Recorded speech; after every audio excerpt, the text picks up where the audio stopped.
Yung jowa ko, kung may sex scandal siya, yun, hindi ko alam. Sa dalawa. Siguro naman, baka medyo magagalit ako.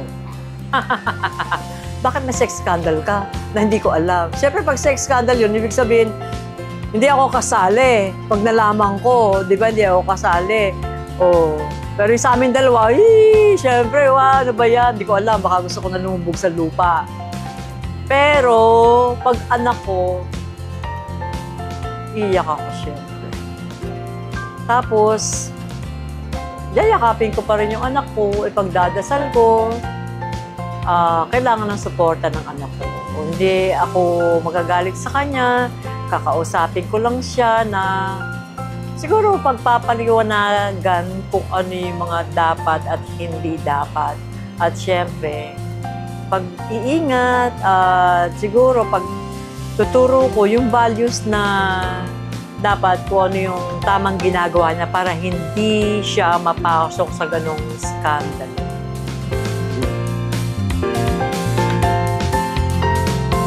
Ako kasi nung bata ako, pinasukan kong trabaho, eto, nag-artista ako. Pero kung di ako nag-artista, siguro nagtitinda ako ng, kasi 3 years old pa lang ako, nagtitinda na ako ng juicy fruit. Tapos, para makapag-aral ako, 5 or 6 years old ako, namasukan akong katulong. Siguro kung nung lumaki ako, mga 8, 9 years old ako, nagtinda-tinda ako ng pinya. Minatamis ko yung bumili ako sa buong pinya, nilagyan ko asukal, pinakuluan ko, binenta ko, ganyan. Tumubo ako ng 2 piso. Malaki-laki na yung para sa isang batang katulad ko. Tapos siguro kung nakatapos ako ng pag-aaral, syempre iba naman, baka mas magandang trabaho naman. Yun. Syempre, hindi.